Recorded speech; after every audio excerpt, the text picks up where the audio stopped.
بسم الله الرحمن الرحيم. فلا جناح عليهما أن يصلح بينهما والصلح خير. صدق الله العظيم. السلام عليكم ورحمة الله تعالى وبركاته.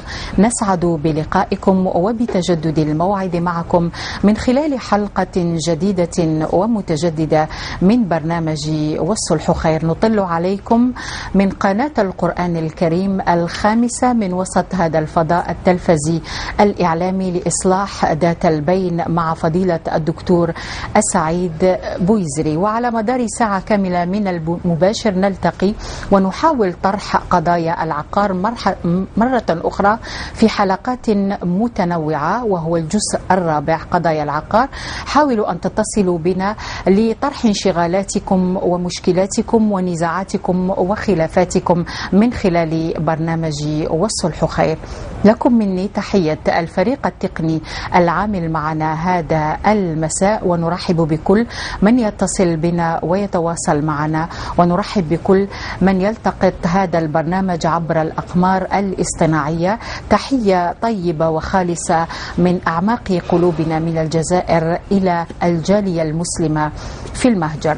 أول ما نستفتح به هذه السهرة المباركة، سهرة الصلح، نستفتحها بالترحيب بالدكتور السعيد بويزري الرجل المصلح. إذا أتانا المصلح الذي يريد الإصلاح ما علينا إلا فتح قلوبنا وأبوابنا لهذا الرجل المصلح، مثل ما نفعل في برنامج والصلح خير. فضيلة الدكتور، السلام عليكم. وعليكم السلام ورحمة الله وبركاته. كيف حالك دكتور؟ بخير الحمد لله. وأنت دائما جاهز للصلح، أليس كذلك؟ وأنت بخير إن شاء الله. إن شاء الله دكتور.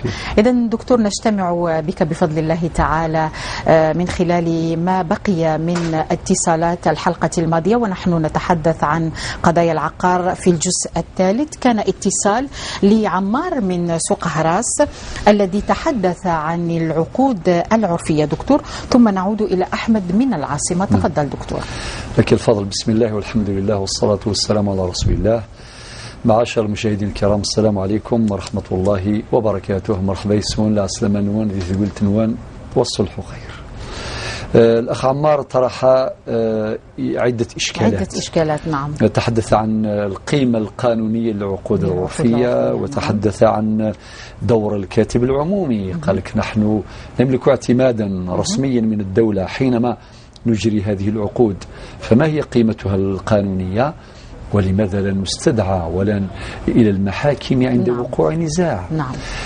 فإذا كانت عقودنا أو كتاباتنا لا قيمة لها من ناحية القانونية، فما قيمة الاعتماد الرسمي الذي منحنا إياه من قبل السلطات الرسمية؟ وتحدث عن أرض العرش، أراضي العرش.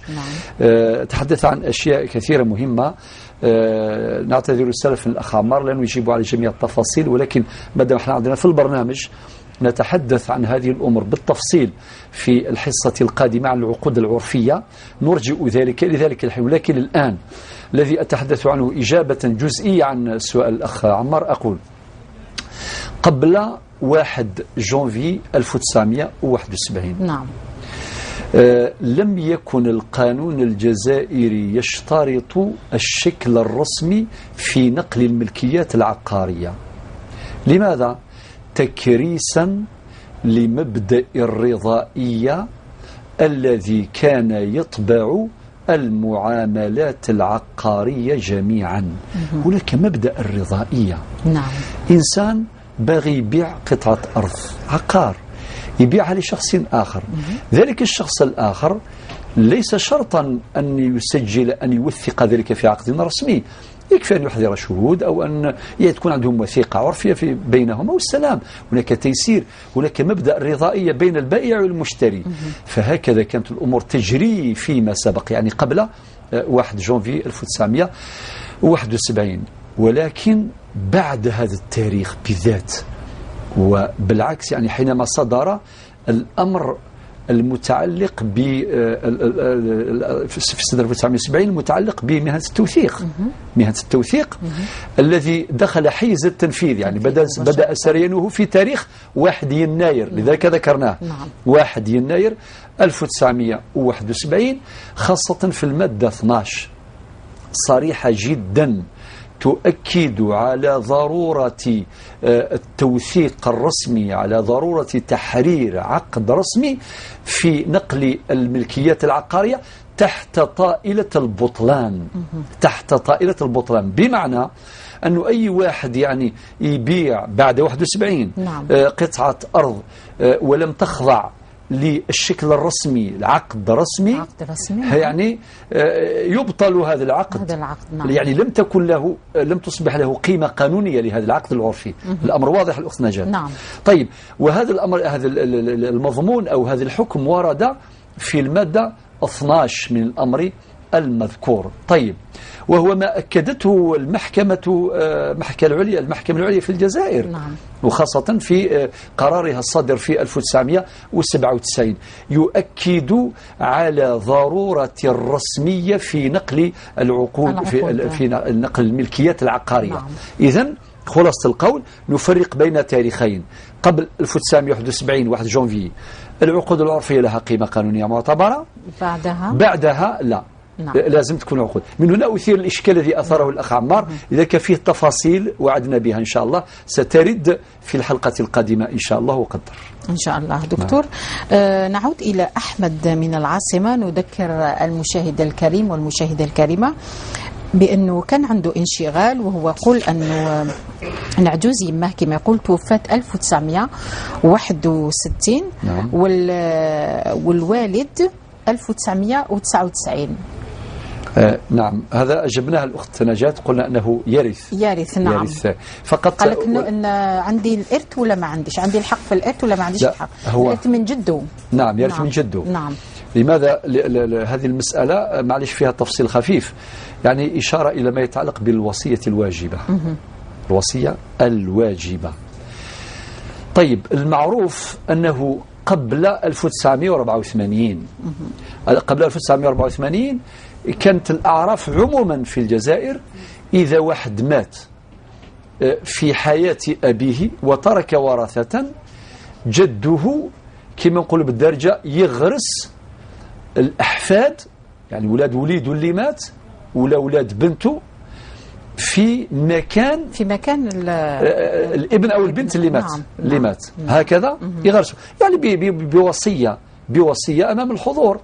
ونحن نشهد في كثير من المناطق، يعني عند الدفن كي يدفن وليده اللي مات ولا بنته اللي ماتت وخلاوا أولاد، يقول الناس الحاضرين شاهدوا يا ناس باللي هذا وليدي اللي دفنته ذرك ولا بنتي اللي دفنتها الآن، أني غرست أولادهم في مكانهم، يعني أنزلهم منزلة أبيهم أو أمهم. هكذا. يعني قرن قبيليث السيني شهد ثيم ذاننا وقال حضرا أثان الزيغ أرى ونمي ذقوم كان نمي قموثا نغ الزيغ أرى وقلي ذقوم كان قلي قموثا ذي الحياتيو يزاثم سلفغيس يكوي مذانا أد شهدا أولي ساعة غزال ولا شوارين كران وقاذني مرة الشهود. ولكن بعد 1984 يعني بعد صدور قانون الأسرة رقم 84/11 في 9 يونيو جوان 1984 أصبحت وصية واجبة، يعني في المواد 169 إلى غاية المادة 172. مع انتهى أصبح هذا الغرس بين قوسين، يعني بين قوسين بقوة القانون، فهي وصية واجبة تنزيل. دعم القانون، دعم هذا الغرس. بارك الله فيك. ما كان معروفا. طيب، قد يقول قائل ولكن اللي حصل قبل وممكن جد ما وصاش ولا كذا، نقول مادام هذه الوصية الواجبة لها أصل في الفقه الإسلامي، رقم 1. رقم 2، أن المشرع الجزائري تبنى هذا الموقف الفقهي، تبناه في القانون كما قلت في قانون الأسرة بالذات في المادة 169 وما بعدها. إذن نفتي حتى في هذا المسألة نقول بجواز التنزيل حتى بغير وصية، أخذا بما ذكر من أدلة، يعني ما يتعلق بالجانب الفقهي وما يتعلق أيضا بالجانب القانوني. المشرع انصرفت إلى تبني هذا الموقف الفقهي وبينها بوضوح في التشريع الجزائري وبالذات في تقنين الأسرة في 84. من هنا نقول لك يا سي أحمد ترث هذا رأينا في هذا الموضوع. نعم بارك الله فيك دكتور. إذا نعود إلى هذه الحلقة حلقة هذه السهرة التي الأخ مخلوف من البويرة. الأخ مخلوف من البويرة أيضا قضية عقار معذرة دكتور. هو أيضا يطرح قضية عقار، ونقول لا يريدون يعني فض أو حل هذه المشكلة هذه القضية بطريقة ودية. فقال لك منذ 3 سنوات رحنا للعدالة إلى آخره. القضية في العدالة 3 سنوات. القضايا ممكن تريح 3 سنوات، ممكن 5 سنوات، ممكن 10، الله أعلم، لا ندري. لذلك ياسي مخلوف الذي ننصح به هو الآتي. طبعا وحدثته بعد البرنامج نعم. وأكد له ما قلت له هاتفيا خارج البرنامج. نقول سي مخلوف أنت شوف خاوتك وعنده خوه اللي يكون في الخارج، هو يدخل قال لك في 11 ماي يعود إلى البلد. نعم. وقلت له نأكد له كي يرجع خوك ياسي مخلوف من الخارج يدخل أرض الوطن، اجتمعوا معه، هذا فرصة كي تزوروا ثم ثيروا هذا الموضوع. يجب الاجتماع بالجميع. نعم قال ما دام راك موجود نجتمعوا جميعا اليوم باش نفريوا القضية هذه وديا. وقلت لك سي مخلوف وأكد فإذا رضي الجميع بالقسمة الودية فنحن في الخدمة نرعى هذه القسمة ونساعدكم بإذن الله تعالى بقسمة شرعية ودية عادلة في حدود الطاقة والإمكان. نسأل الله لكم ولنا جميعا التوفيق إن شاء الله دكتور. إذن دكتور نواصل في حلقة أخرى جديدة من قضايا العقار الجزء الرابع. نتحدث اليوم عن عملية مسح الأراضي التي تهدف إلى التعرف على الأملاك العقارية. دكتور عملية مسح الأراضي وكيفية إتمام مسح الأراضي وما هي الإجراءات دكتور في مقدمة كما تعودنا دائما مع الدكتور سعيد بويزي. تفضل. لك الفضل. موضوع إذن هذه الحلقة الرابعة الأخت نجاة في موضوع العقار، واليوم نتحدث إن شاء الله في حدود الوقت المتاح عن مسح الأراضي. بداية لابد من الإشارة إلى ما يلي: أن الكثير من أراضي الجزائريين ما عندهاش عقود. معذرة دكتور. نعم أستوقفك. نعم. حان وقت أذان صلاة العشاء فلنستمع ثم نعود إليكم بحول الله تعالى. الله أكبر الله أكبر أشهد أن لا إله إلا الله أشهد أن لا إله إلا الله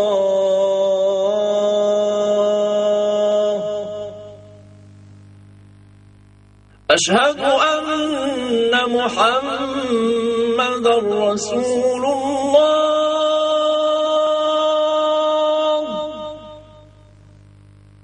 أشهد أن محمد رسول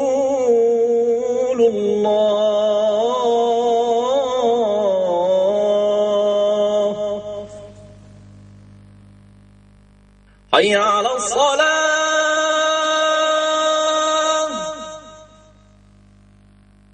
حي على الصلاة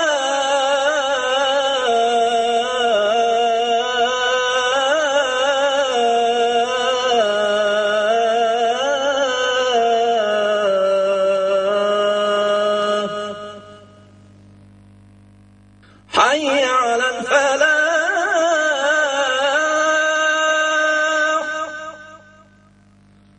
حي على الفلاح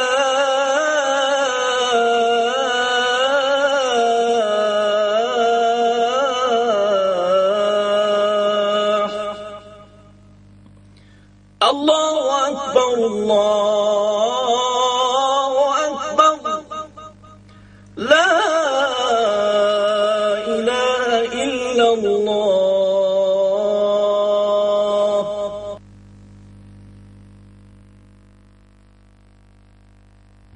اللهم رب هذه الدعوة التامة والصلاة القائمة آتي سيدنا محمدا الوسيلة والفضيلة وابعثه مقاما محمودا الذي وعدته.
قل لا يعلم من في السماوات والأرض الغيب إلا الله وما يشعرون أيان يبعثون.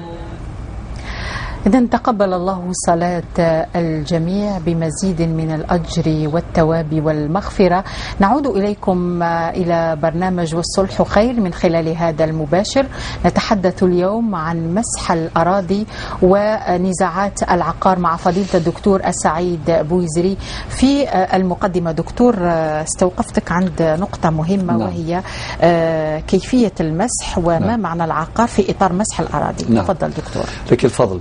إذن الأخت نجاة قلت الغالب في الجزائر أن العقارات ما عندهاش عقود. نعم. لماذا دكتور ما عندهاش عقود؟ طبعا هذه عندها علاقة بالاستعمار، عندها علاقة يعني بأسباب تاريخية. هذا الجزء الهام تاع المستعمر. نعم. عندها علاقة بأسباب كثيرة، منها الاحتلال الفرنسي للجزائر الذي دام قرن 32 سنة. نعم. وهذه من آثار الاستدمار الفرنسي السلبية. نعم. هناك سبب آخر يتعلق بالذهنيات. يعني هناك كثير من الناس ما هذه مسألة التوثيق والعقود لا، خاوة والأرحام موجودة والثقة أليس كذلك؟ دونك الأخت نجاة كل واحد يلقى في عائلته هذا الأمر موجود. يقول لك حنا خاوة نقسموا التركة عادي وإلى آخره. نعرفوا عندنا تراب من جدنا ما نحوسوش نوثقوا. نعم. هاو الأخت نجاة والنموذج أمامكم معاشر المشاهدين. وكلنا كيف يعني في نفس الوضعية. إذن من جهة هو مظهر صحة للتراحم وللتوافق ولسيادة ومشاعر الثقة بين الناس. يعني هناك أسباب أخرى على كل حال. فالمهم أنه الكثير من العقارات غير مسجلة، غير موثقة، ما عندهاش عقود إلى آخره. لذلك موضوع مسح الأرض يأخذ وقت طويل يعني في الحديث عنه، ولكن الآن طبقا القاعدة المعروفة ما لا يدرك جله يعني كله لا يترك جله. صدر مرسوم في 1976، الرقم نتاعو هو 63، مؤرخ في 25 مارس 1976 الذي يتعلق بالسجل العقاري. السجل العقاري. وهذا المرسوم الأخت نجاة معدلة من هذه التعديلات. كان تعديل في 1980 هو معدل ومتمم أيضا في 1980 وفي 1993.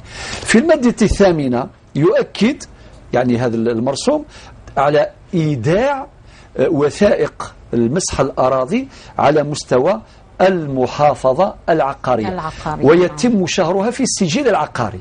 إذن هذا إجراء قانوني مهم مؤكد في المادة الثامنة. إذن تودع هذه الوثائق المتعلقة بمسح الأراضي على مستوى المحافظة العقارية ويتم شهرها على المستوى في السجل العقاري. طيب كيف تتم عمليا؟ هذا من الناحية القانونية. عمليا تأتي مصلحة مسح الأراضي، يلقوا أراضي معينة وبعدين يقولوا لي من هذه الأراضي شكون اللي راه يحوزها. نعم شكون هو من يحوزها حاليا. الظاهر لأنه ممكن يكون هناك مالك حقيقي ولكن هناك حائز في الظاهر عنده حيازة. الحيازة تكون حيازة هادئة مستقرة معروفة لدى الناس. يعني الناس يعرفوا الجيران وكذا يستعانوا بهم، يقول هذه الأرض شكون اللي كان يحرثها، شكون اللي كان مثلا إذا كان في مثلا قايم بها فيها. يقول مثلا فلان وفلان وفلانة وفلانة. وأحيانا يكون واحد منهم وهو الذي يصرح يقول هذه القطعة الأرضية يقول لي فلان وفلان وفلانة وفلانة وفلانة هكذا. طيب وبعدين هذه المصلحة توثق هذه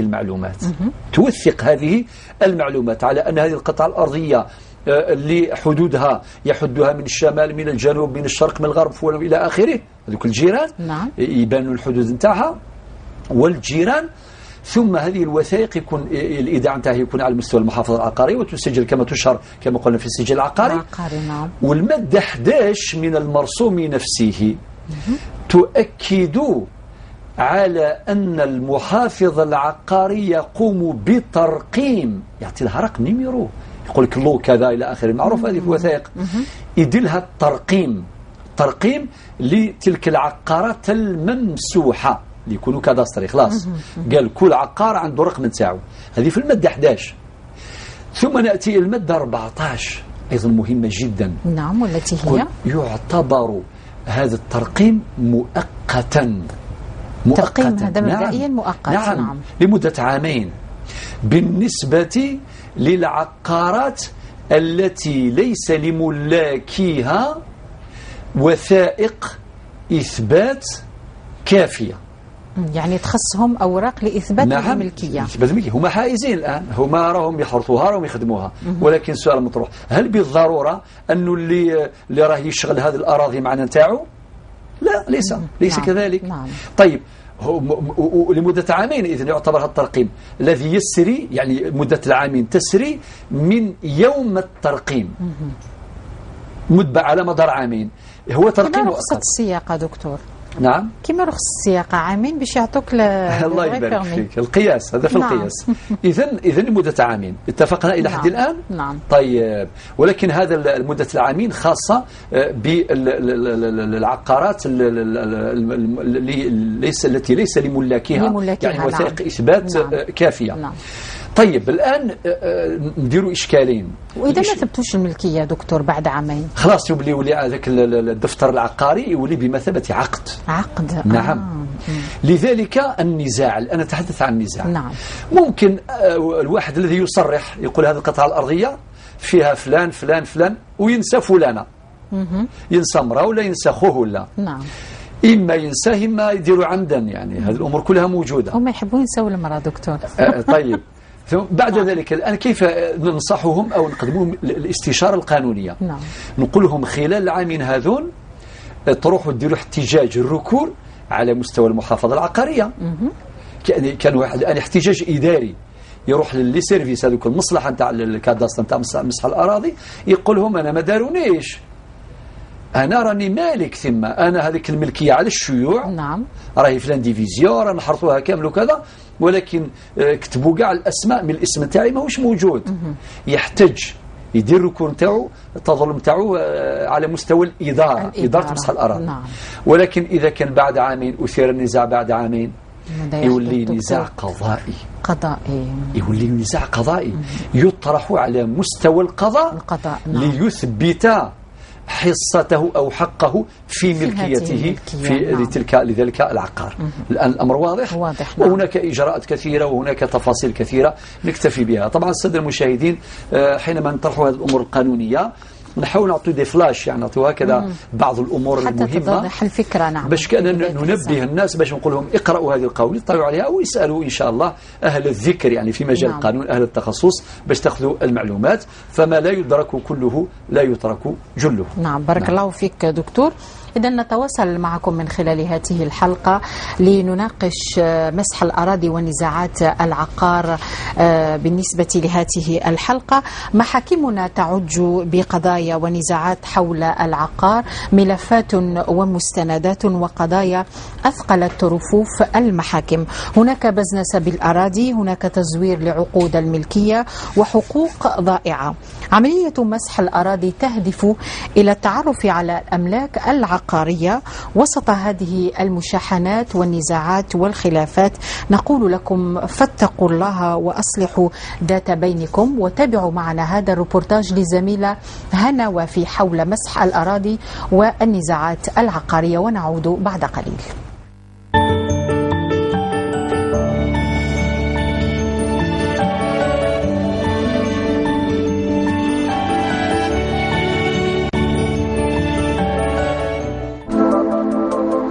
المسح العام للأراضي إجراء قانوني وإداري يهدف إلى التعرف على الأملاك العقارية والمساعدة في تعيين حدودها والحقوق الواردة عليها. الوكالة الوطنية لمسح الأراضي من مهامها الرئيسية هو إعداد إنجاز المسح على كامل التراب الوطني والمحافظة على الوثائق المسح وضبطها باستمرار.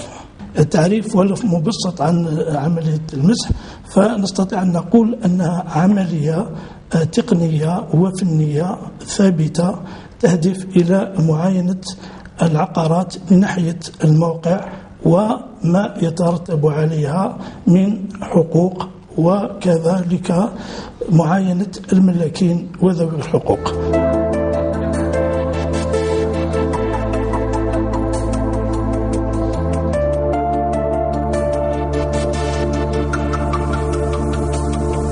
هذا المسح يعني العملية تفوت بعدة مراحل وعدة خطوات، منها خطوات إجراءات إدارية، ومنها خطوات تحضيرية، ومنها يعني أعمال ميدانية.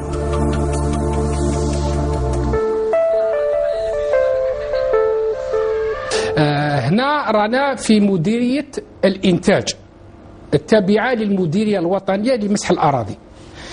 الدور تاعها يتمثل في إنجاز أدوات المسح الأراضي. أولا ننطلق إلى الصور الجوية المصححة. أدوات أخرى نتحصل عليها من المعهد الوطني للخرائط والبعد والكشف عن بعد المتمثلة في الصور الجوية. هذه الصور الجوية نطلبها من المعهد الوطني للخرائط. طبعا هذه الصور تجي بالصيغة غير دقيقة القياس، ونقوم على مستوى الوكالة الوطنية لمسح الأراضي إنجاز مخططات المسح الضرورية لإنجاز عملية المسح العام المسح الأراضي العام. ثم يشرع ميدانيا في عملية المسح بمزاولة عمليتين، وهما عملية تحقيق العقاري وكذا عملية تثبيت الحدود.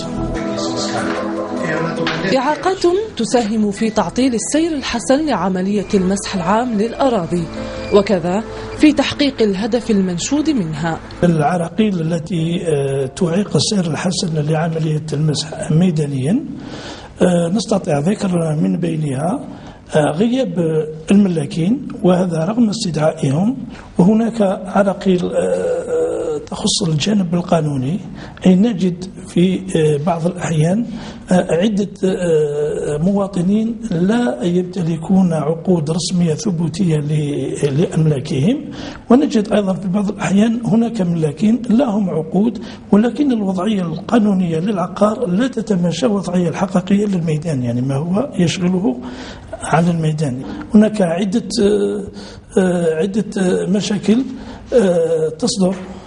تصدر عند تحديد الملكيات، وتكون نزاعات فيما يخص تثبيت الحد بين ملكيتين، وهذا النزاع الذي يكون قائم يدون في وثائق المسح، وثائق التحقيق بأنها ملكية متنازع عليها. النزاعات التي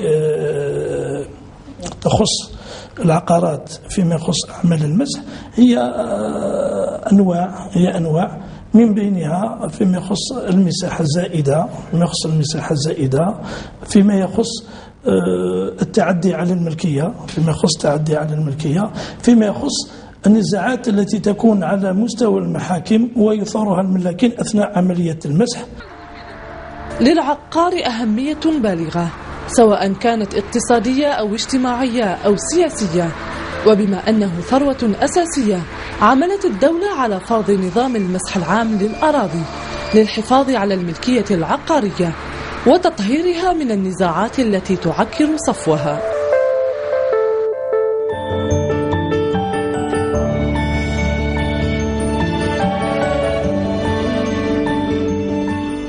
إذن وتطهيرها من النزاعات التي تعكر صفوها كما قالت الزميلة هنا. وفي دكتور شاهدت معي هذا الريبورتاج حول مسح الأراضي وبعض العراقيل من خلال بعض المنازعات حول قضايا العقار. قبل ذلك أشير إلى الأرقام الهاتفية يمكنكم التواصل معنا من خلال 021 37 42 87 021 37 45 64، ومن أراد الاتصال من خارج الوطن عليه أن يستعمل 00213. مرحبا بكم في هذه الحلقة للتواصل معنا من خلال طرح قضايا العقار وانشغالات أخرى أيضا. دكتور تفضل.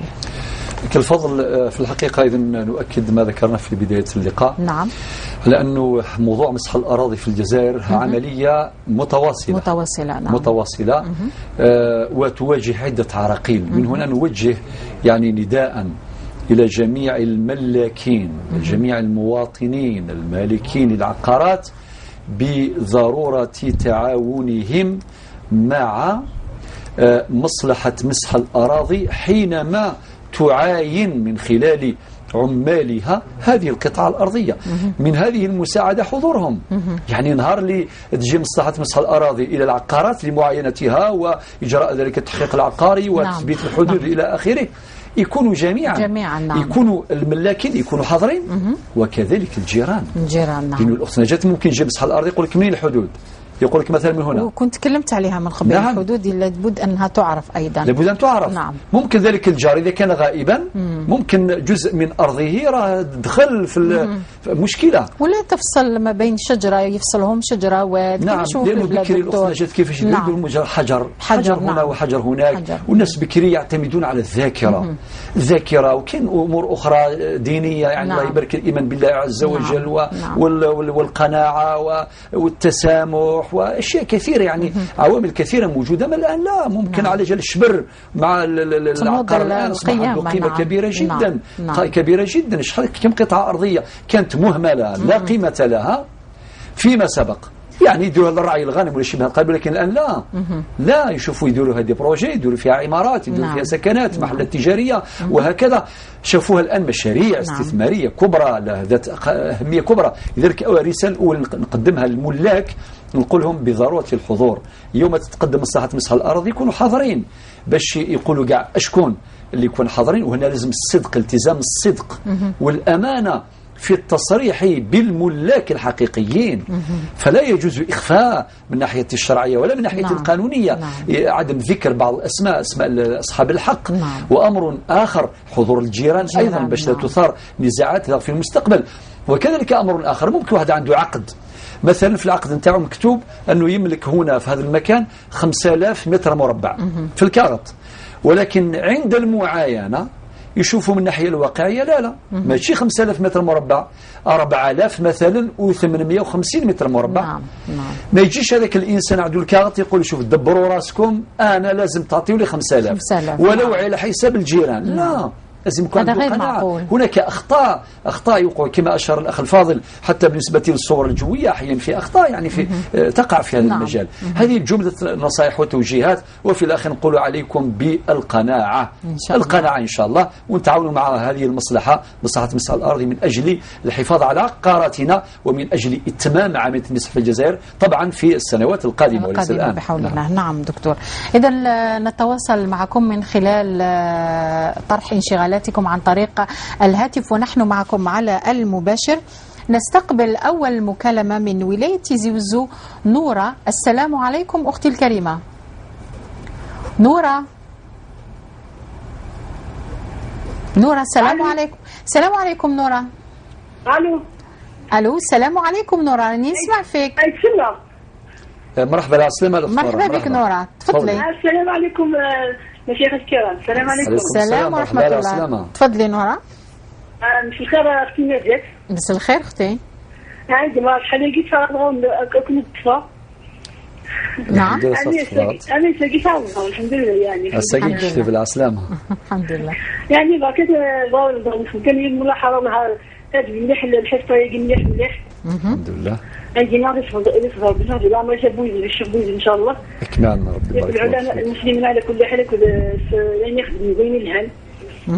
يعني شيء العظم دي فوا تقصد نقول إلا بنسل يعني ماشي نخص مليح نقلبها، نخص مليح دورات مليح التقريس ديال لاشين هذه ما يتفاهموا يعني ما يتفاهموا كان كتخدم شام دورات التقريس شكون ما دد الحسابه ديال انت عطاش نقاط فاجئ لا فرح المليح ما تجاوز من ثلاثه. الله اكبر. عطاش اللي فرح ما تجاوز من ثلاثه لا نسوي واش اما سجت نسوي بس زي مليح ما تجاوز. نعم. شفت منها يعني هذه النقطة اللي نشوف منها يعني دكتور بويزري كدروس اختار كدروس تقريبا فيها أقول لا خص مليح المسلمين لحد الإسلام. نعم. مليح لها التوتيرية إن شاء الله دوك مشطح الدروس تقريبا. إن شاء الله وتما إن شاء الله. نعم إن شاء الله وتما. إن شاء الله. الأول لو الإسلام يعني استخدامها صوت مليح وعطت الله يبين الغاية أنا في مليح حياة الأنبياء يعني الضوء ما جاء حتى الشرف جميع مليح من تقبيلي ما يتشافى يعني في كل قناة ديال الإسلام وتخصص يعني خاصني أن يكون سمعت خمس دور تقبيلي عطى يفهم الله. بارك الله فيك. إن شاء الله نورا. إن شاء الله أجمعين. إن شاء الله نورا. بارك الله فيك وبارك الله فيك بالنسبة لهذا الاتصال والاقتراح تاعك بالنسبة للدروس باللغة الأمازيغية، إن شاء الله يكونوا في قناة القرآن الكريم. نأخذ اتصال آخر من عبد القادر من البليدة. السلام عليكم أخي الكريم. وعليكم السلام. مرحبا بك عبد القادر في برنامج والصلح خير. يسلمك. حبيت عندي مشكل حبيت نطرحه. مشكل؟ نعم تفضل عبد القادر. عندي الأب تاعي. نعم. شاري على أخوه. نعم. بعقد عرفي 16/3/71. شرى بعقد عرفي. ومسجل ومشهر. وش شرى على أخوه؟ وش شرى على أخوه عبد القادر؟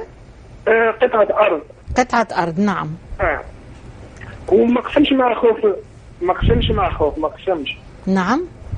وعندنا الدكتور العقاري في المحافظة العقارية مازال ما فدناش.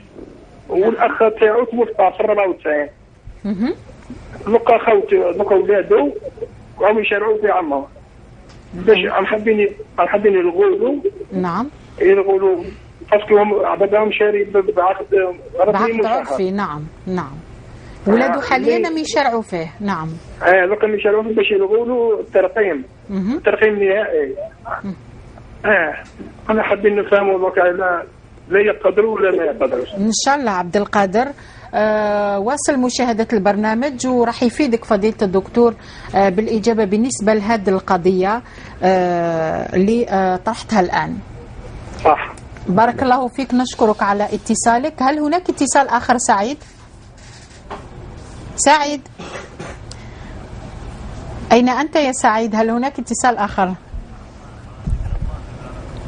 يعود إلينا عمار من السوق هراس. السلام عليكم. وعليكم السلام ورحمة الله. أختي نجاة، والله مرحبا بك. نتصل بالحصة هذه حوسوا نتعلموا نديو من عند هذا الدكتور. إن شاء الله ما شاء الله إن شاء الله نتعلموا جميعا من الدكتور. نعم. والله أنا عندي واحد تدخل هكا بسيط، وإنما في مجال آخر راح نسقسي فضيلة الدكتور سعيد بويزري كي جا القانون تاع الثورة الزراعية.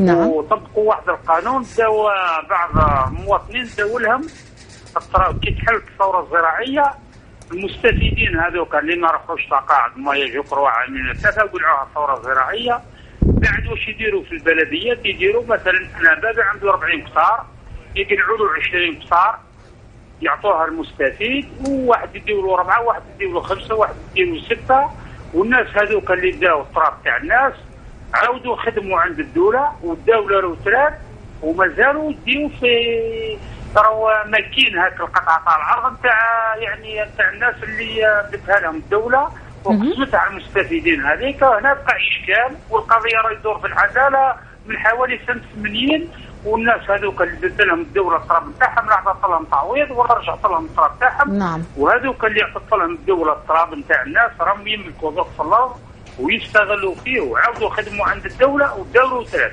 وبارك الله فيكم. بارك الله فيك. وفيك بركة عمار من سوق هراس، نشكرك على هذا التدخل. نأخذ اتصال آخر من العاصمة. أحلام. السلام عليكم أحلام. أحلام السلام عليكم أختي الكريمة. هل ما زالت معي أحلام سعيد من العاصمة؟ نعم، إذن حاولي أن تتصلي بنا من خلال هذه الحلقة. دكتور نورة من تيزي وزو لمدة ملاحظة على حسب ما فهمت أنه الحصة مليحة، وقالت رانا نستفيدوا من العلماء تاعنا الجزائريين، وربما حبت دروس باللغة الأمازيغية. نعم. السؤال إذا كان في الجامعة أو في قناة القرآن الكريم. نعم. في الحقيقة هذه الأخت نورة نعم. يعني أولا تشكر البرنامج ونشكرها أيضا، نشكر جميع المشاهدين والمشاهدات، وثم تقترح يعني تنظيم دروس وإلقاء دروس باللغة القبائلية تعميما للفائدة. نعم. شاميني غنورة ثم زوري ثميني غا كما حرز ربي ان شاء الله. بارك الله فيك على هذا الشعور، ونكون كيف يعني نعزي كون يفكر ربي السرد اللي سرك المثلام يقول هذا وكيل شغلنا، يعني هذا واجبنا بل اقل الواجب نقوم به. نسال الله عز وجل ان يتقبل ان معنا فوز دكفوس في هذا المنبر الاعلامي وهذا البرنامج في خدمه المجتمع، يجتهد في ايجاد الحلول، في تقديم الإرشادات والتوجيهات الشرعية والقانونية والتربوية من أجل إيجاد الحلول المناسبة لنزاعاتنا المختلفة، على الأقل للتقليل من حدتها ولتضييق دائرتها، وهذا أقل الواجب. نسأل الله القبول. بالنسبة لهذه الدروس بالقبائلية إن شاء الله تعالى الأمر يرفع إن شاء الله تعالى إلى القائمين على هذه القناة الموقرة لينظروا في هذا الطلب المشروع المبرر. إذا من غاوت ماذا يعني الدروس قبيليث إن شاء الله ثاني مضبرا القناة ثاني في كم ثم الزوخ السلان إن شاء الله هذه في كربي ثفرة إن شاء الله هذه في كربي ثلويث وذيلين الدروس استقبيليث باش تسيل الفايدة يكوي مثلا مرة ماذا يعني نثيلو فا يعني دي تسنى رجال البرنامج لكن دوسا تيد نجاوب وين دي استقسام استقبايلي تهضر استقبايلي التليفون ناشي قاعد ثغرات كذا ادي نجاوب استقبايلي اكن تبغى باش مثلا افهمن في مثال نسن. جاء السؤال او طرحت القضيه باللغه الامازيغيه نجيب عن القضيه باللغه الامازيغيه. نعم دكتور، وليكن بحول الله تعالى. نعود لاخذ اتصال غنيه من العاصمه. السلام عليكم اختي غنيه. عليكم السلام نجاة. مرحبا بك في برنامج وصلح خير. ميرسي بوكو تعيشي. السلام عليكم كامل. وعليكم السلام ورحمة الله. نعم غنية، عندك سؤال ولا حبيتي نعم في الفونسيي. نعم في لو فونسيي. تفضلي. صحة. ميرسي بوكو. جو vous en prie, allez-y. مساء الخير دكتور. مساء الخير على السلامة الأخت غنية. الله يسلمك. Docteur, c'est un gros problème de foncier. Je suis en justice. Non. Il fera des décisions de justice avec annulation de l'arrêté de transfert et désignation d'un expert. Non. روحند ils se sont permis. Oui, avec qui je suis en justice. Ils m'ont cassé la clôture. وراهم يبنوا depuis 3 mois. راهم يخدموا في الطراب وحنا لا الفشار. Malgré tous les référés, rien n'a été fait. راهو صغيرة شغالة خدمة. Cette parcelle, paraît-il qu'elle a été transférée illégalement. Il y a eu un transfert illégal des domaines à la PC. تخلي التليفون تاعها. صغيرة شغالة خدمة ورفيق ولا يعاونني. لم أجد من يساعدني. نعم. كتقول.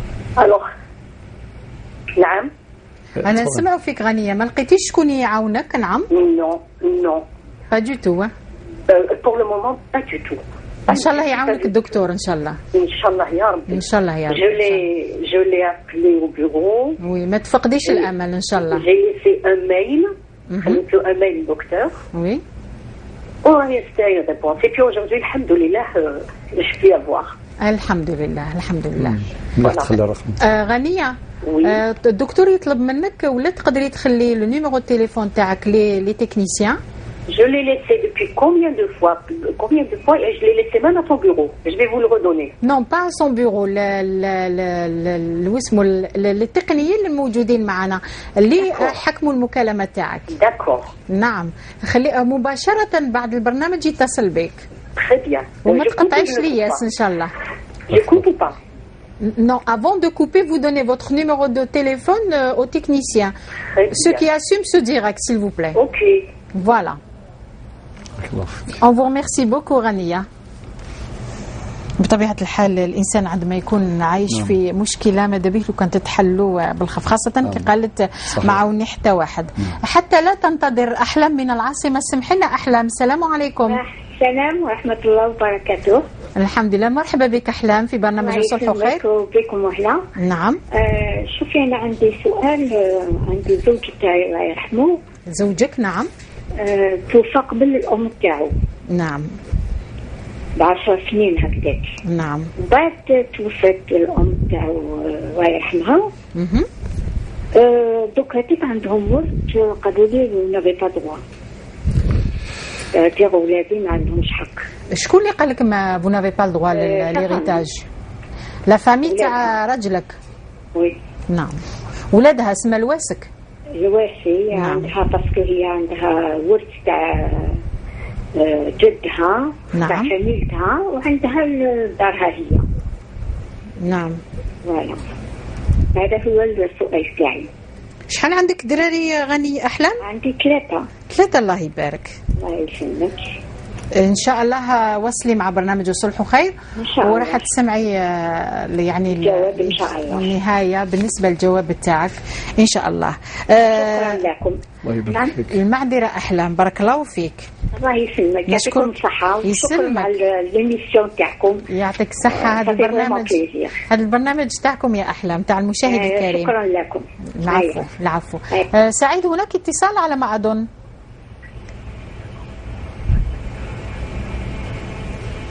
جميلة من بجاية. السلام عليكم جميلة. السلام ورحمة. السلام عليكم. عليكم السلام ورحمة الله. ألو. نعم جميلة، مرحبا بك في برنامج الصلح وخير. السلام عليكم. السلام ورحمة الله وبركاته. السلام ورحمة الله وبركاته. اختي نجاة حبيت نهضر مع الدكتور بصح نهضر بالقبيلية معليش. بيان سور هضري بالقبيلية. نعم. مساء الخير الشيخ. مساء الخير عسلامة والتمام. عسلامة مرحبا. فهمت الدكتور كنا ما نسعاش بيا وساد يضايق الجايد. ومن بعد ترى يقلق بالشرع واحد خوالي سوار كازيو ترى يدينا ترى نساعد على الصحة نساعد كواردك الصحة نساعد كل شيء ذاك لنا مي تقوم أنا استعرفنا دوريتي لي سوا شلايين ما ترى نخدم دكتور. ترى يضل يتعدق لا جوستيس مازالوش كيما ترى روبورتينا بور 19 ندير لا ليبيراسيون بور 19 كون عادي ما بصح ترى نكون عادي ما كنخدم خوالي سايوا الكازي باش تعرفنا دوريتي لي ساعه كل ساعه العقود مع باش المغنيات. شوف عند الاكسبير شوف عند الاكسبير وتمانا خاطي امي يفرض الاكسبير يعني ديال التيران باش هذه ولي شويه لا شوف يفرض ديجا يفرض الاكسبير من زو شوفي غير خدمنا شفايه غير لانديفيزيون يسالصق لانديفيزيون ومن بعد لانديفيزيون ني ترى جاتني تقلعوا كل الشرع ترى الدوار كان ديما في لانديفيزيون يعني ترى نقل يتعدد بالشرع ومن بعد بدلت خوالي ساي وركازي ودا شو سنة الناس نكوني وانا عادي مرات اللي ساعة ساقدت تولو هني بطان ديجا نغني حوزنا كان ما كان يقيمن دينا كثر الناس تولو ونفهم انا كان نخدم ديال السد اسكو تولو غنكمل كان بالشرع انا غاسكاس نروح جيسكم كان نخدمين الدكتور. نعم واضح. ترى ماذا بيا ما إلا يعني أنا يغتصفار ذاك يعني ما يجاوب يعني إذا شاء الله نخدم إن شاء الله يجاوبك جميلة من بداية. إن شاء الله. نشكرك على الاتصال هكذا نعرف القضايا والمشاكل اللي تعيشوها بالنسبة لي مشاكل العقار. نأخذ اتصال آخر دكتور من شلف عبد الهادي. السلام عليكم أخي الكريم. السلام عليكم وشراكي. مرحبا بك عبد الهادي اسمح لنا على الانتظار. معليش السلام عليكم دكتور. عليكم السلام عبد الهادي مرحبا بك. كيف اخويا لاباس؟ الحمد لله على كل حال بغيت نوضح لكم هذه الصوره برك. نعم. تفضل. في الاسبوع المنصرم ايوه اتصل بالحصه اخ واطلق على نفسه كنية ابو علاء. نعم ابو علاء. نعم. انا اخوه اردت فقط ان اوضح لفضيلتكم بعض الامور. انت اخوه؟ ايه انا اخوه. معرفة خير ان شاء الله. بسم الله. الله يسلمك الله يبارك فيك. يعيشك. على كل حال حنايا كاين الام وستة الاولاد وثلاث بنات وهو طبعا معنا ولينا 11 وارث. ام وستة اولاد وثلاث بنات. نعم. قبل ذهابي او لجوئي للقضاء يعني حاورنا في عدة جلسات ما يقارب 4 أو 5 جلسات يعني ودية. نعم. برجال الدين وأئمة المنطقة. وفي إحدى الجلسات حضر معنا حتى المحضر القضائي لحصر التركة وتقسيمها يعني إلا يعني هذا الأخ يعني فقط كان يرفض دائما لسبب أو لآخر يعني وهو يعمل كمساعد تربوي. نعم. هذا بتاريخ يعني أكتوبر 2010. في نهاية ديسمبر رفع دعوى قضائية ضدنا وبغى يبيع كل شيء في ليزونشير. يعني هذا المقصود تاعو بالبيع كل شيء في ليزونشير رفضوه الخاوة ورفضته حتى الأم. ما حبوش ليزونشير لا فونت او زونشير. نعم. في القسمة نعم. القسمة العينية غير مستحيلة. لذا يعني بغى هو يبيع كل شيء في ليزونشير بغى يمحي التاريخ قال لنا نمحي التاريخ تاع الأب. وعلاش يمحي تاريخ تاع الاب عبد الهادي؟ مانيش عارف هو من ضعيفه ما يخدمش معنا عنده 22 سنه يعني بعيد عن الاسره هذه يعني منفرد بعمله. لذا يعني الاب توفى في 2009 نعم كما قال. نعم. هيا ومن بعد يعني راح للعقار يرفع دعوى قضائيه بقت القضيه تمشي يعني باش يحسب التركه. احنا على كل حال بغيت نوضح للدكتور ما دام راهو عنده يعني كلام قال قطع الرحم هو قال شيء اخر يعني عبد الهادي قال باللي قطع الرحم راه تسبوا لي في قطع الرحم. نعم. والاستيلاء على التركه. نعم. وذهب للجزائي وسمحت لهم الى غير ذلك. نعم. أنا بغيت يعني خاطب الشيخ من هنا إلى راكم مكل من عندنا سيدي. إلا كان هذا السيد راه حاب الصلح وخير، نحن لا احنا يعني كما نقول لك ولا غير نجو يا عبد الهادي، نجو إن شاء الله. السلالة المحمدية احنا هما، حنايا يعني الأصل تاعنا ما الجدود صافي الكبار. نعم. سلالة أولياء الله الصالحين. سيدي يوسف بالك الشيخ راه على باله. الله أكبر ما شاء الله. نعم. يعني راك مفوض من هذه الفئة اللي قال الاستيلاء وكذا وكذا، راك مفوض يا دكتور من هنا إلى هناك. بارك الله فيك، شكرا جزيلا. راك مفوض إليه حب إلا خلاك النيميرو تاع التليفون وحب يعني باش تجي ودير الصلح خير يعني في الدار عندي، مرحبا بك على العين وعلى الراس. بارك الله فيك. إن شاء الله. صدقني يا دكتور والله ثم والله ثم والله. نعم. يا أما الله رايح ذايا، أمي راهي بجانبي. معك ربي يخليها لكم إن شاء الله. الله يبارك فيك. لكي لا أتيح يعني المجال الآخرين، اسمح لي الدكتور على الوقت. عبد الهادي خلي الهاتف نتاعك، خلي الهاتف نتاعك أحسن. معليش دكتور، هكذا نتواصلوا معك. نحوس على التليفون تاع الشيخ.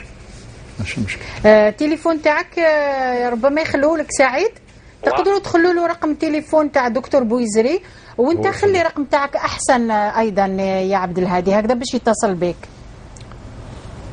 هكذا عبد الهادي ما شاء الله. يعني مش راح تسمع من تنين دكتور، أليس كذلك؟ ما شاء الله. نعم ما شاء الله. نعم. نعود ربما إلى عبد القادر من البليدة دكتور. ما عرفتش حلقة الوقت 15 دقيقة أو نبدأ بالإجابة هكذا. المتصل الثاني كان عبد القادر من البليدة، يقول لك اشترى على أخيه بعقد عرفي قطعة أرض ومسجلة هذه القطعة أرض.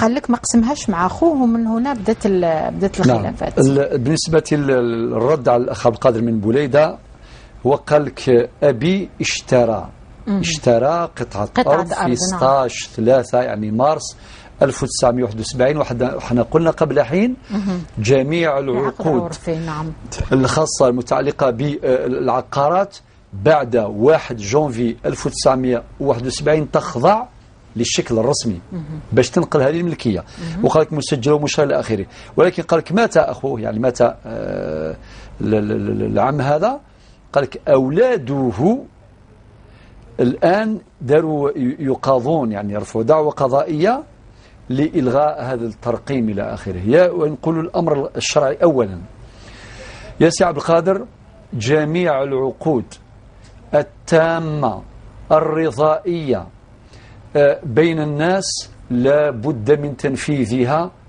ولو لم توثق، بشرط يكون عقد صحيح. نعم، ما فيها لا غبن ولا غرر ولا تدليس ولا شيء. هنا هذه العقود تنفذ شرعا. الدليل قال ربنا في أول آية في سورة المائدة: يا أيها الذين آمنوا أوفوا بالعقود. قع العقود سواء عرفية ولا مش عرفية، هذا كأصل في شرع الله عز وجل. طيب، قد يقول قائل الآن وهذه الرسمية أيضا هي مشروعة، تجد لها دليلا في مصدر من مصادر التشريع ما يسمى بالمصالح المرسلة. المصالح المرسلة بمعنى دكتور؟ بمعنى هناك 3 أنواع من المصالح في الشريعة. هناك النوع الأول يسمى المصالح المعتبرة، حيث نجد نصا قرآنيا أو حديثيا يؤكد عليها ويعتبرها. هناك نوع آخر من المصالح، مصالح ملغات، يعني حتى هي متوهمة عند الناس ولكن ألغتها الشريعة الإسلامية. أذكر على سبيل المثال موضوع التبني. التبني عند الناس يقول لك تبني مليح فيها الرحمة والشفقة وكذا وكذا، ولكن مصلحة ملغات. ربي قال: وما جعل أدعياءكم أبناءكم ذلكم قولكم بأفواهكم إلى آخر الآية. والله يقول: الحق وهدي السبيل من أصحاب الملغات. وكذلك يجي واحد يقول لك والي، يقول لك البنت مع الابن علاش ما يرثش كيف؟ لماذا؟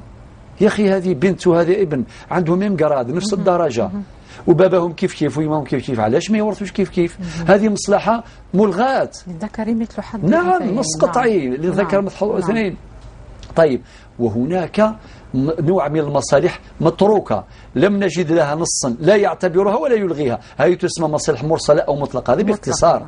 إذن مسألة التوثيق هي مهمة، وإن كان القرآن الكريم أشار في الآية 282 من سورة البقرة وهي أطول آية: يا أيها الذين آمنوا إذا تدينتم بدين إلى أجل مسمى فاكتبوه. على كل حال هناك عمليات قياسية قام بها العلماء في هذا المجال لإثبات أو الاستدلال بهذه الآية في معرض الحديث عن التوثيق عموما. طيب، إذن موضوع العقود الرسمية وكذا هذه دخل في المصالح المرسلة أساسا في شرع الله عز وجل. وربي قال في سورة قاف الآية 18: ما يلفظ من قول إلا لديه رقيب عتيد. ضرك بابك شراء انتهى، شراء ودفع المبلغ وكذا إلى آخره، فضلا عن الإجراءات القانونية اللي ندارها. نقول لأولاد عمك اللي بغاو يقاضيه وراهم يشرعوا باش يعني يلغيوا الترقيم وكان نقول لهم اتقوا الله. هذا واش نقول لكم، خافوا ربي، ما تاكلوش الحرام، ما تاكلوش السحت. طيب، الوقت ما يسمح ليش باش نفصل الجانب القانوني، اكتفي بهذا. وطبعا أي محامي الآن يقدر ينصحك بالإجراءات القانونية للمحافظة على هذا العقار. ننظر في قضية عمار من سوق هراس، تكلم على قانون الثورة الزراعية والمستفيدين. طبعا أكيد يا سي عمار نزيد نعتذر لك مرة أخرى، لأنه موضوع الاستيلاء ولا موضوع نزع الأراضي، قانون الثورة الزراعية بالذات، يعني أكيد كثير مشاهدين سألوني في الحقيقة خارج البرنامج باش ندير إشارة في الموضوع، وقلت إن شاء الله في حلقة من حلقاتنا نتاع قضايا العقار سنشير إلى هذا الموضوع. هناك أناس مواطنين عندهم عقارات نتاعهم، ثم في يوم من الأيام لقاو روحهم العقارات ماشي في أيديهم. طبعا هذا الموضوع فيه إثارة لكثير من النزاعات. يا سي عمر، بقدر ما أشكرك جزيل الشكر على إثارة الموضوع، أعتذر منك على المباشر لأنني لا أستطيع أن أتحدث الآن لضيق الوقت. هناك بعض القضايا عاجلة سأجيب عن هذا الموضوع. عندنا تفكير نية باش نطرحوا له موضوع مستقل. بالنسبة لغنية من العاصمة، تقول عندها مشكل كبير في لو فونسيي. تقول لي طون جوستيس بدات بالانيولاسيون دو لاريتي دو ترانسفير، ومن بعد قالت كيزون كاسي لا كلوتور اي كونسترويس. طيب، صدر تعداو على الملكية تاعها. أنت في مقدمة الحديث درتي إشارة مهمة الأخت نجاة، يعني دعوة للناس جميعا باش يتقوا الله عز وجل. خاطر اللي ما يخافش ربي يدير أي حاجة، يخالف الشريعة ويخالف القانون. لا كلوتور كما قلت يكسروها وبداو المشروع تاع البناء. نعم، وبداو في مشروع البناء ويتحداو الجميع. يتحداو الجميع. وهي يعني تقول هذا رزقي، هذا رزقنا. اللي ما يخافش ربي يا الأختنا غنية أكيد يقدر يدير أي شيء. درك هي عطت، ولكن فيه تعليق خفيف بالنسبة للمكالمات اللي تأتي المكتب، رغم أن المكتب كما قلت المرة اللي فات حريص جدا على أن يخدم المجتمع بما أوتي من قوة. بالنسبة للفريق اللي راه موجود في المكتب جزاهم الله خيرا. ليل ونهار يعني يخدموا في الحقيقة، في الليل يعني يقراوا الملفات وكذا، وفي النهار يجاوبوا على المكالمات الكثيرة جدا. ولي زيمي الله يبارك يجوا كثير. طيب، احنا نخدم بقدر الإمكان. المرة اللي فاتت الكل يعلم بأنه قضية غرداية حبست كل شيء، كل الوقت، وهذا يسميه واجب الوقت من الناحية الشرعية. إن شاء الله برك ربي إن شاء الله يتم هذه التهدئة ويصلح ذات البين إن شاء الله تعالى. حقيقة بعض القضايا راهي تأخذ مجراها، يعني إن شاء الله ستأخذ وقتها، ولكن ترتيب الأولويات، نحن نقوم بترتيب الأولويات. ليزورجونس، خاطر كاين ليزورجونس كثيرة في الحقيقة، ولكن كاين الأولى في الأولى. مع ذلك نعتذر للجميع عن أي تقصير غير مقصود إن شاء الله تعالى. لا شك ندينا غاية مثل أين يعني وقد يستولنا المكتب أنقذش في اللونين ومن الزمر، يعني اللي كيف نخدم ذي المكتب خدمنا ثلاث زمر تنسم، ولكن ما إلا يونهدني جوفارا غاشونا غنوجليت شوية، خاطر لن تلوفا ثياض مقرنا أكثر ولا تنتهري فسننا نكون ينقذش في اللون أين من زمر أنا معاوني وذ ربي ذات مثلين لا مثلا دنفرط شوية الله غالب ونقصي دارا أقل غيذون يوثيوث أدي فكر ربي ثلاث مرة، أما كنقارن مولاش وقور ورنسعي ثلاث لكل مشكلة حل. كل مشكلة حل، نعم. لذلك الأخت مدام يعني خلات التليفون تاعها تواصل معها، لأنه بالمناسبة في تعليق مهم الأخت نجاة أيضا أذكره، لأنه بعض الناس كيعطي الآن معطيات، أكيد نحن نجيب حسب المعطيات. نعم، ولكن كي توصل القضية المحكمة دائما نطالب بالملف. نعم. كي نقراو الملف نشوف الأحكام القضائية ونشوف تقارير الخبرة إذا كان موجودة والخبرة المضادة إلى آخره، يكون عندنا إحاطة بتفاصيل ومفاصل القضية ثم ندلي برأينا كحل للمشكلة المعروضة. وجزاكم الله خيرا. هذا النزاع. أحلام من العاصمة تقول زوجها توفى قبل الأم تاعو ب10 سنوات، بعدها توفت أم زوجها عجوزتها يعني، وتقول الواسعة يعني الإخوة تاع الزوج رحمه الله قالوا لها ما تساليش في الورد رغم من أنها عندها أحلام 3 أولاد الله يبارك. نعم.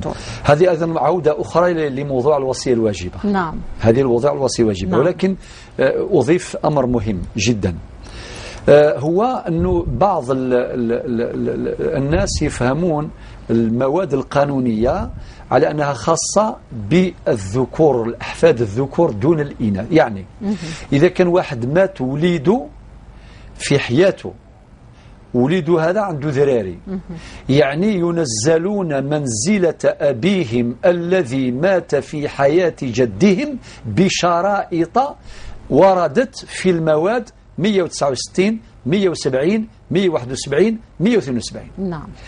هناك اللي يفهم كلمة الأحفاد على أنه ذكور فقط، أما اللي ماتت بنته كما هذا الموضوع بالذات نعم. قد تم، يعني مات هو قبل أمه، كاين اللي ما يديرش هذا ما يطبقش الوصية الواجبة. لذلك نقول بسرعة، نقول يا الأخت أحلام، أولادك عندهم الحق باش يورثوا النصيب نتاعهم بالشروط. نعم. يعني بعد ما نجري على الفريضة، يعني هناك 3 احتمالات، يا إما يكون النصيب نتاعهم، نصيب نتاع المورث نتاعهم أكثر من الثلث، ننزل الثلث. إذا كان الثلث نعطيه للأحفاد، إذا كان أقل من الثلث يرثون ذلك النصيب. نعم.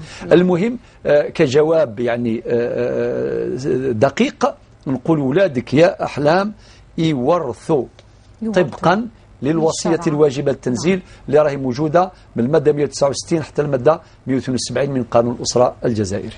إذا نعود دكتور إلى عبد الهادي من الشلف اللي يقول حبيت نوضح صورة بالنسبة للاتصال الأخ تاعو أبو علاء في الحلقة الماضية. قبل ذلك الأخت جميلة من بجاية. نعم معذرة دكتور. حسب الترتيب يعني بارك الله فيك. نعم. السابع متصلة. كم بقي من الوقت سعيد؟ تفضل دكتور. الله يكرمك تفضل. الأخت جميلة من بجاية 8 دقائق دكتور. الله يبارك، ربي يبارك فيها إن شاء الله. نعم. طيب ثالث نونا الأخت جميلة تنطبض على المحكمة، يفقد الإكسبير، يفقد الخبير إلى آخره، ولكن تنسعدت باش تروح على الشيوع، يعني شغل ديال لانديفيزيون نكثر نكمل ديال لا جوستيس. اش مينير يمكن مينير قلت ما كيما ما قد تاكن تمزوقتي تاعنا تمثالت في مسالاكيني سهلنت ما إلا قيمند يخصيمن أذ موالين أذم سوذم أدفكن الخير ما كنخدم زيكي تجديث من الميم خلفا يمذانا أدفكن الخير وقارن ميم ذقوا لكن نكوني ذاك سوم كنوي ذا جنوي أكي قارن ما دفكن الخير سقول يصفان زدين مامان أم بعدين مذانا أث الخير أداوين ليكسبير، يعني أداوين الخبير. نعم. خاطر أين غزيك يفطون راس الخبير فطون كان يعني سنيان سن بكري قسموا التاركات بلا الخبير، بلا ممكن يفدوا الحبل، ممكن بالعين، ممكن هكذا برك يقول لك هذه القطعة الأرضية تساويها. نعم. 2 قطع أرضية أخرى صغيرة. نعم. هكذا بالخير بالنية. ولكن الآن لا، الآن يقدر يقول لك على الشبر نديه، لا أتنازل عنه. لذلك نعم. ننصح رجال الصلح باش يحضروا الخبير، يحضر معاهم من الناحية الفنية من الناحية التقنية باش يساعدهم في تقسيم هذا العقار اللي كان على الشيوع ولا قسمة لممتلكات عقارية ميراثية وهكذا. نعم. وهذا الأمر طبعا له أصل في الدين كما ذكرنا مرارا، قول الله سبحانه وتعالى ولا ينبئك مثل خبير. إذن دعوة صريحة في القرآن الاستعانة بالخبراء، فاسألوا أهل الذكر أهل التخصص ولا ينبئك مثل خبير، والآيات تترى في هذا الباب. أشمني قلت ما ننصح بالصلح إن شاء الله. خاطر تكمل في القضاء الوقت نجاة عادة قضايا كما هذه تأخذ وقت طويل. نعم. طويل. معنى في الأخير ما استفادوا ولا واحد. نعم. الخصوم ما استفادوش، أموال يبددونها، أوقات يضيعونها، للوقت وللحقوق، أرحام تقطع. نعم. في مثل هذه نعم. النزاعات. الشحنة كما قلت، المشاحنات وشحنة الأحقاد تزداد. وحتى من الناحية الذهنية. نعم. نعم. اللي يكون عنده شرع في المحكمة طالع هابط، يعني يكون مرتاح، ما يكونش مرتاح، يفكر غير في هذيك القضية دكتور. تجي في ورقة من المحكمة يمرض يشوفها ويروح يطلع المحكمة ويستنى ويطلع وهبط. قولوا يا ناس اتقوا الله، فريوها الاميابل بالخير. والاخت جميله دونك اذا كان قبلوا بالصلح ان شاء الله ممكن تتصل بالبرنامج بالوسائل المتاحه من اجل التواصل معكم وتقديم الدعم الممكن. سي عبد الهادي. سي عبد الهادي دكتور كما قلت وضح صوره، قال لك اتصل الاخ تاعو ابو علاء في المره الماضيه وقال لك قدامي الام تاعي، وعلى ما اظن شرعت تسمع من زوج هو راهو يقول هذاك الكلام اللي قالوا، يعني ما عندوش سبحان الله جزئية لو كان من الحقيقة. يعني سبحان الله. المتصل رقم 5 أبو علاء من الشلف. نعم. أي الوثيقة أمامي. نعم. والمتصل اليوم أخوه أخ عبد الهادي من الشلف رقم 8.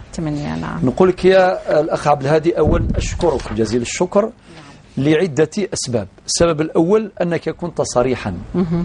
السبب الثاني أنك أدليت برأيك. نعم. وهذا من الروح الرياضية التي نتمنى أن تكون لدينا جميعا. وقدمت هذه التوضيحات. والسبب الثالث أنك أعلنت على الهواء مباشرة استعدادك للصلح، لإجراء الصلح من أجل فك هذا النزاع الموجود عندكم. نقول لك يا أخي عبد الهادي ربي إن شاء الله يحفظك ويرفع قدرك ويرفع قدر الجميع. طيب إذا مادام طبعا الجواب واش نقول الآن بكل بساطة، نقول لك نحن أيضا في الخدمة. مادام هو ترك هاتفه واتصل بك إن شاء الله عقب الحصة مباشرة، وبإذن الله تعالى سوف نزوركم في بيوتكم وفي مواقعكم، ونتمنى يكون نموذج نقدمه للناس أن هؤلاء إخوة تنازعوا. الأخ أبو علاء قدم وجهة نظره، والأخ عبد الهادي قدم وجهة نظره وأعلن عن استعداده على قبول الصلح. إذن وبإذن الله تعالى يكون نموذج نقدمه للناس، نموذج رفيع للتصالح الذي ينهي النزاع ويحافظ على الأرحام. ثم إن شاء الله تعالى وسلالتكم إن شاء الله الطيبة سيدي يوسف إن شاء الله ربي يبارك فيكم ويبارك في هذه السلالة، وربي يحفظكم سي عبد الهادي، وبلغ سلامنا وتحية للوالدة المحترمة. فاتقوا الله وأصلحوا ذات بينكم. دكتور رسائل البرنامج. نعم. إذن في الحقيقة نقدم جملة من الرسائل في حدود ما بقي. جملة من الرسائل. نعم دكتور كي يقول لي نتوقفوا نقول لك. نعم. تفضل. الرسالة الأولى ما هي؟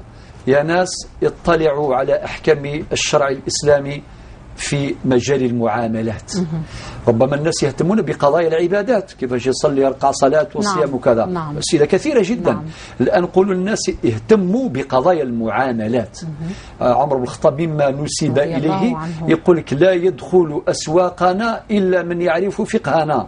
سبحان الله. باش ما تكونش هناك تجاوزات. والآن فيه تجاوزات خطيرة جدا لقلة زاد الناس في شرع الله عز وجل. هذه الرسالة الأولى.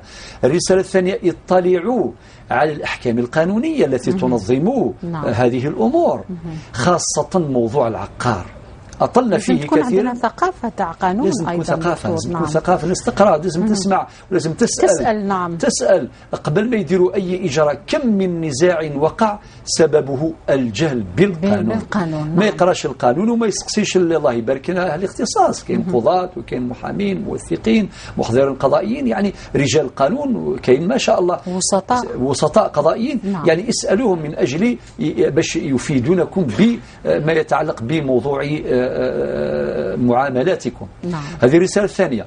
الرسالة الثالثة بالنسبة لموضوع مسح الأراضي وأكدوا عليه، نقول الناس تعاونوا مع مصالح مسح الأراضي من أجل الحفاظ على عقاراتكم، من أجل تجاوز العقبات الكثيرة التي تواجه مصلحة مسح الأراضي، ولو بتقديم بعض التنازلات، وليس في ذلك بل لكم الأجر الكبير إن شاء الله تعالى بقدر ما تنازلتم وتسامحتم وصححتم عقودكم وتحصلتم على وثائقكم الرسمية.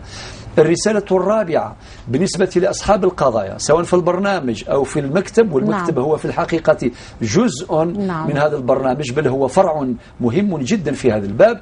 نستقبل قضاياكم وأسئلتكم سواء عن طريق الإيميل تاع البرنامج ولا الإيميل تاع المكتب أو عن طريق المكالمات، ونلتزم أمامكم جميعا بل أمام الله أولا أن نبذل قصارى جهدنا من أجل خدمتكم، وخدمتكم شرف إن شاء الله دكتور، ونحن في الخدمة بالنسبة لبرنامج والصلح خير. اللهم طهر قلوبنا من النزاعات والخلافات والقطيعة. وصلنا إلى نهاية هذا المباشر. دمتم في رعاية الله وحفظه، والسلام عليكم ورحمة الله تعالى وبركاته.